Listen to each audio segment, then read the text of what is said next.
Hello, and welcome to Hanratty on Karate. So, probably going to be the last in this series on karate camps, and gashakus, whatever you want to call them, seminars, courses. So, I'd say in the 90s, we'd formed CSKA out of JKA group that we were, mainly because of the politics that were involved. And what you have to do is you really have to look out for your students' welfare, and it's all very well belonging to a big organization, but if that big organization is only using you to swell its bank account and not really giving you students anything, then, you got to have a good look at it and say, I don't need you. This happened with the Japanese and in the 80s and in the 90s in particular, because a lot of Japanese instructors that they were pushing through different organizations, I won't just mention JKA, but the Western instructors, some of them had been at it for 40 years at that time and even more. And it was a lot more than a lot of the Japanese instructors that were being pushed on you from the JKA and from other organizations. And so these people were a lot more experienced. They couldn't really teach you anything. I mean, if you look on karate, like, say, an educational curriculum, then if you're going through your curriculum, then you're doing, 10, 12 years in primary education, 5 or 6 more secondary education, and then doctorate education, maybe another 4 or 5 years. You're only looking at like 20, 23 years total, and you're classed as a professor in the academic field. Of course, you're going to keep doing research, but nobody's going to force you into any particular field, and the research you want to do is particular to you. It's your own research, and nobody's going to argue that you don't know what you're doing or it isn't your own. Karate is a very personal thing, and what you do is your own. Now, these organizations, they come out, they change a movement in the kata, they change a hand position. I mean, I've been to seminars and karate camps where an instructor's come along and he's moved my shuto or knife hand block down 5 centimeters maybe. And I looked at him and thinking, you don't know what I'm doing with it, so how do you know where it should be? There's no one standard position for every person. Every person's built differently. But what we wanted to do with the camps that we put on was open people's minds to what was out there. And so I stopped going to Japanese-led camps, particularly Nishiyama's. I mean, I love the camps in England, and I got a lot from them. And I love Nishiyama's camps, and I got a lot from them. And eventually, you go through the period that everybody in karate knows as shuhari, where you do as you're told straight away, if you like, and then you start to develop the karate, or you just start to develop your own game, if you like. And then finally, you go out, you do your own research and your ideas about life and everything that it contains, and karate as part of that, and our martial arts is yours. And that's the way it is. Now, you can go in depth into a lot of studies and do a lot of research like Patrick McCarthy, and I'm really grateful to Pat McCarthy for a lot of the stuff he did. He opened my eyes and showed me new avenues and new paths that, if I wanted to take, it was there. So that's good. But what we wanted to do at these camps was not kind of act the same way as all of the Japanese did. We want to open people up to their own way of thinking. Like, we'll show you the path, and then if you want to tread it, you tread it. There's other paths.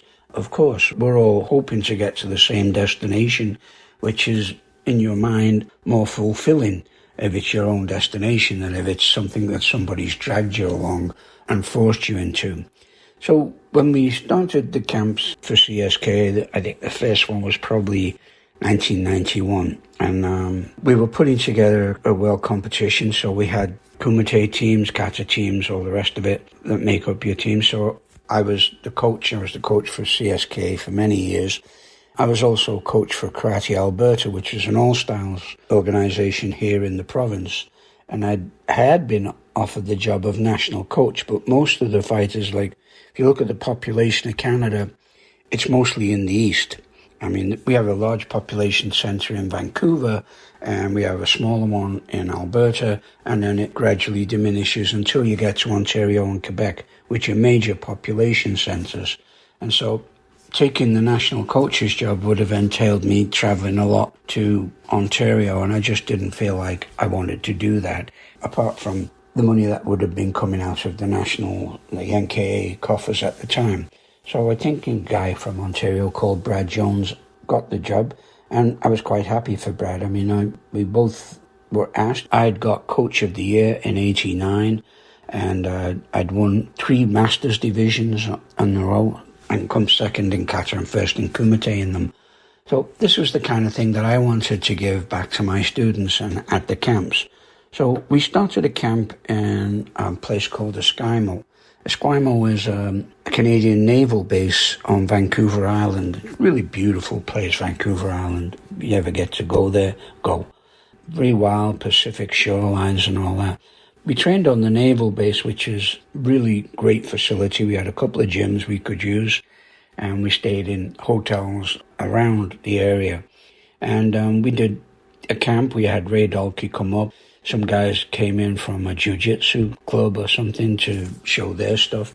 So we were really open to everything. And of course, I did my once daily team training, which I pushed people. I pushed people really hard on that. But it paid off. We did very well at the Worlds. So besides Esquimalt, I was still doing my mountain camps here in Alberta. And as I say, we had Ray Dalkey and Edmund Otis come up to these camps, and they worked well. And I taught also at Ray Dalkey's camps. It was kind of a reciprocal thing, and we did quite well at them. But the best camps, I think, were California camps, were at Carlsbad and the Army and Naval Academy there, which was kind of like a military school. Fantastic facility right on the beach in Carlsbad, which is a picture-perfect beach town in California. Great locale, great little town, lots going on. We did early morning training on the football field. There's loads of pictures online of us teaching on the football field with Ed Otis. We used to finish training on the beach in the sea there. Just fantastic camps. I really miss them. And everybody lived in the dorms there. They weren't cheap. We had to pay for the facility, and food was included, so it was really good. It kind of reminded me a lot of the Crystal Palace facilities that we used. But we kind of lost the Esquimalt. I don't know what, something happened with the naval base or the instructor there. I think his name was Larry Fulton. He was one of our instructors there. Had some health issues, and so we lost that location. And so we moved the location to Revelstoke, which is a little town in the Canadian Rockies. So beautiful, so picturesque. And we did our camps there, and I know Ed Otis come up quite a number of times. And we did our morning trailing on the field, and then we usually filled in 2 or 3 sessions in daytime in the gym, and took it from there, you know. So everybody enjoyed those camps. I think they did a lot for karate. They did a lot for karate in Canada. They did a lot for us, and everybody got a lot out of them. We'd also do our gradings there and push on from there. I developed the syllabus for grading. I had criteria we needed for each grade. It wasn't the same as the grading I did in the UK under Sensei Hanratty, and it wasn't the gradings I did under Nishiyama down in La Jolla. We decided what we wanted to see and what we thought was achievable for each grade. And when I printed the syllabus, I spent a fair amount of money on it, and I even made a DVD filming each grade, what you had to do, and put little notes on it telling them what I was looking for. So nobody's trying to trick you, you know. This is what we're looking for. This is the standard we're looking at. And then it's up to the instructor. You have to determine between a student's ability and their capability when you're looking at gradings. Some people have really good ability, and that's fine. But they're probably capable of more, and they may not give it. And some people are only capable of what they show you. That's it. They've reached their limit of their capability. I'll give you an example. Say a guy who starts in his mid-30s, starts training in his mid-30s. He's not going to be as flexible as, say, a guy who's been training since he was 7 or 8. And his techniques might be a little stiffer, a little stronger. Probably got a lot more strength, if he's in his mid-30s.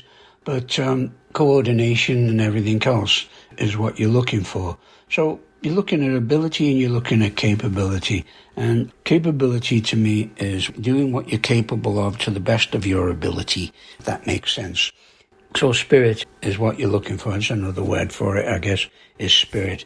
So that's what we'd be looking for in our gradings. So in these camps, when we did the gradings, we used to have a little panel, and we'd certainly open it up to discussion.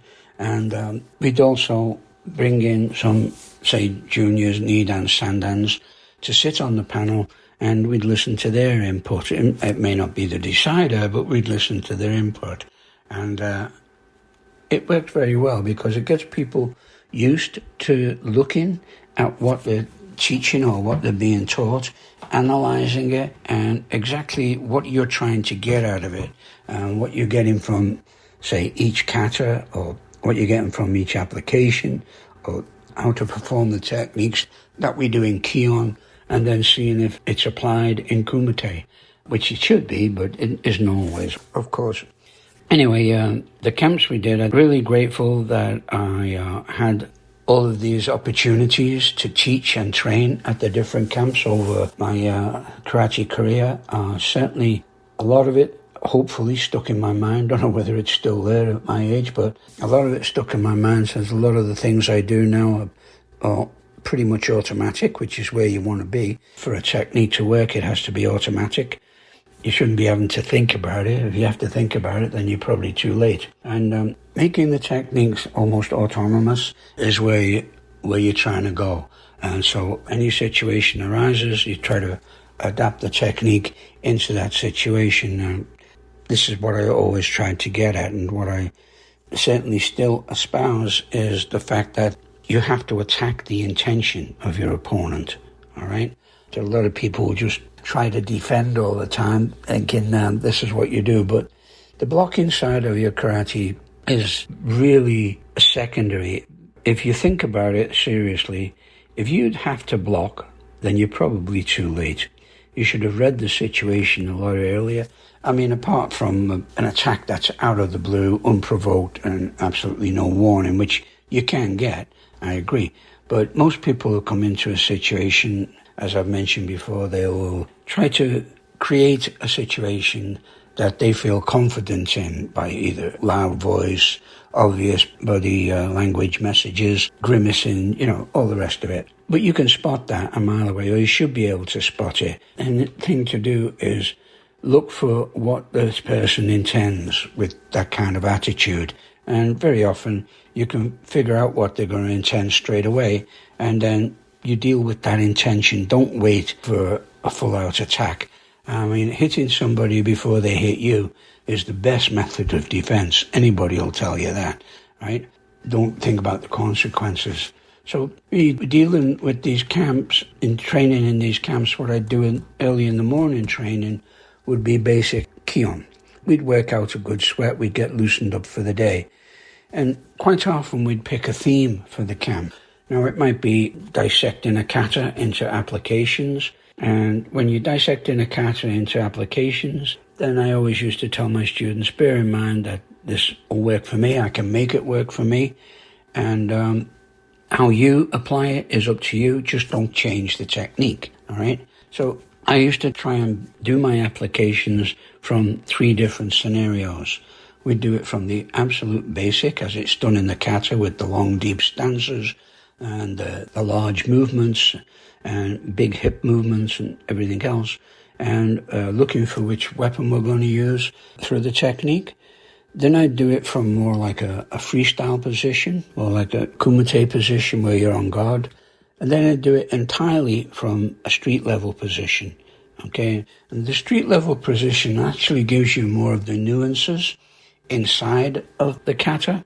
And I think if we look at it, we have kata, you have application or bunkai, and then inside of it, you look at the different meanings and the different applications that are inside that bunkai, and we call this oyo, okay, inside. And it was really good because you'd see a lot of light bulbs going on. Oh, yeah, okay, I can see that. And then you could point to some other different martial art disciplines where they're doing almost exactly the same thing, like in MMA and stuff like that. If you look for the techniques in MMA, they're pretty much what you're being taught in Shotokan and Goju and everything else, okay? They're a little looser. You're certainly moving a lot faster, but it's all there. So that's what we do at these camps. I'd certainly do that. And what I liked after the camp, we'd gather around, maybe at a dinner or, in the hotel, and we'd have like a freestyle question period where the students would get to ask questions, and we try and answer them to the best of our ability. And very often, when somebody asks you a question and you're explaining it, it kind of brings a light bulb to you as to how much you actually think about what you're doing when you're doing it. It's the same as if you're writing, and I wrote a couple of books. You don't realize how much you know about a subject until you have to start putting it down on paper, which is why from yonder and upwards, we ask for written papers to be submitted, say, a week before grading, so that we can go through them and see if any questions we want to ask during the grading. And I've kept all of the papers that my students have submitted over the years at these camps or at these gradings, and it's really valuable research material. It tells you whether the student understands what he's talking about, and it also gives you an insight into how you're putting it across, because obviously if you've been teaching it wrong, you're going to get it back wrong. So it makes you think, and it makes you keep questioning your own ability as to teaching. What method are you teaching and what method they're learning by? I mean, we all have different methods of learning. Some people are visual, some people are audio, some people are tactile. They need to touch, they need to do it. And some people just need to watch an example and they can do it from the example. We try to use a whole set of different methods for teaching and try to spot which way your students are learning and push it that way. If they're picking up quite quick, then, obviously they're an audio-visual, or they learn by example. And that's another thing. If you're going to give an example of anything, make sure you're giving the right example. One of my particular bugbears is these no-touch masters, where the students fall over as soon as they're looked at. I think both the students and the instructor need a good kick for that. But, some people just think that's amazing. No-touch stuff. It doesn't work. Honestly, doesn't work. So what you teach is what you get. And what you learn is what you put out. So be careful what you're teaching, whether you're at a camp or you're in a classroom. Make sure you're doing it the right way, and that's the only way to pass it on. We always need to pass on the way true and correct, just for your own benefit. You're going to feel better about it if you correct somebody.